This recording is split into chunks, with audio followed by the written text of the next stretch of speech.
Hi! So, Nadia, I'm back to talk about How to Get Away with Murder, Season 2 of Season 1, second episode. It's week 2, and I have a question for Viola Davis. Don't you know not to go into your man's phone? Like, you go in, you get caught up, and you find things out you don't really want to know. And now she's involved, and I was right, I called it. Her husband was definitely involved with this girl, and I feel like he was definitely involved with her death. Also, he's been involved with other students. I could also probably bet that the girl with the blonde hair, who's also Amanda Tanner on Scandal, I'll get back to that in a second, was also Amanda Tanner on Scandal, was probably the student he was involved with. But that's just me just calling out things. Again, How to Get Away with Murder is, what is happening? I still don't even have a lot to say about it. There's so many things that need to play out. Wes Gibbons is still, he's like interacting with this girl next door who is like a drug dealer, was also connected with Leela's death, probably. But the last seconds of the show, what is that about? I don't know. And she's all cleaned up now once he goes, like, it's like room 203, and are they working together? I have so many questions. I don't even know how to summarize how I feel about this show, because it's still like, what the heck? What is what? Everyone is still confused. Maybe, and I also heard that because Viola Davis is like a movie star, it's not a full season long, so it's not gonna be 22 episodes. There's probably gonna be about, like, what, 12 episodes? I was told that. I'm not exactly sure. Also, like, a side note that I wanted to point out was that I really appreciate the whole Shondaland team, although this isn't a Shonda Rhimes creation, How to Get Away with Murder. I really love that they sort of recycle their actors. Like, that's my favorite part, and I love that I can tell. I love that the team somehow finds a place for them in other shows, or maybe create shows for characters or for actors that stand out to them. Like, for instance, we all know, well, I don't know if you guys watch Grey's Anatomy, but Cyrus is the Cyrus on Scandal, also played Thatcher on Grey's Anatomy, and Sally Langston on Scandal was also Ellis Grey. They were like, was Ellis Grey on Grey's Anatomy, so they were the husband and wife of Meredith Grey, and that's awesome. There's also a few other links with, like, the new black actress that's on Grey's Anatomy. But the thing that I noticed about How to Get Away with Murder is that Amanda Tanner is on the show. She's the blonde, she's like the platinum blonde girl with the bob. She was in Scandal. She was the one, season 1, who had the affair with Fitz, and she turned out dead. Season 1, that was years ago. It was like 2011.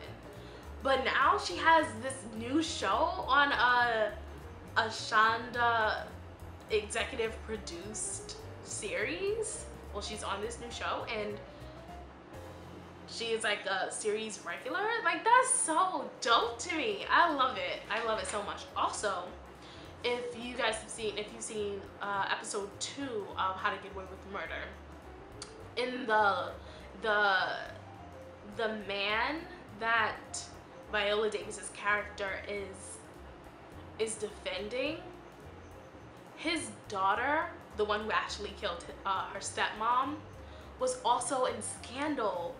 She played, I think it was in season 1, she played the girl who falsely claimed that she was raped by Olivia Pope's Olivia Pope's client's like son, who's the rich woman's son. She claimed that he raped her falsely because previously he raped her best friend and then paid her off, and then the best friend ended up committing suicide. So to get back at her, the girl's character tried to get at him and then claimed that she raped him. But now she had a role in How to Get Away with Murder, and that's, it's real. I pay close attention to detail. So that was something I noticed. I noticed the actor, I noticed the actress, I noticed her mannerisms in the way that she spoke in her voice. So pay attention to that. Look out for that if you haven't seen it. So that's something I really love. It doesn't really have a lot to do with the actual episode. Like what actually happened. Also, Viola Davis and like this issue, this triangle with her husband and her boyfriend, and how they're all freaking out about if he was involved, and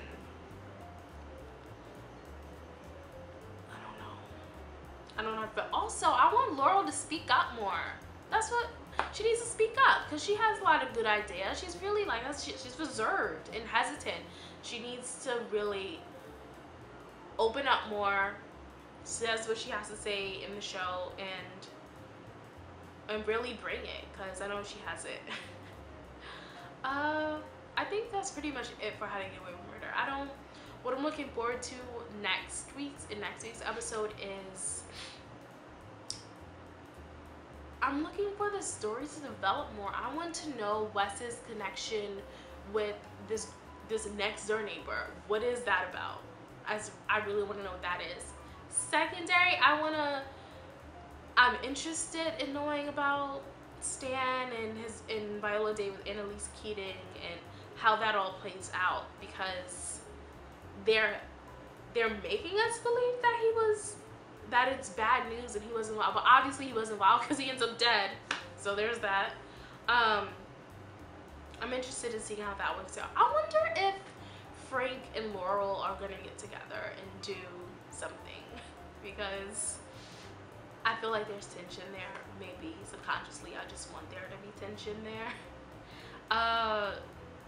The girl, I don't know, Amanda Tanner, it's not her name, but she's also Paris Gill in Gilmore Girls. But she has the blonde hair. I wonder what's gonna be revealed about her and her situation with Stan, because there is a situation there. I don't have anything else that I feel strongly about in How to Get Away with Murder. I'm really looking forward to seeing it pan out, how it pans out. But that's pretty much it for my review of How to Get Away with Murder episode 2. And Nadia, what did you like about the show? What stood out to you? I know the last few seconds of the show was crazy, but what other things did you like, and what's your predictions for next week and what you're looking forward to? All right, thanks. Bye.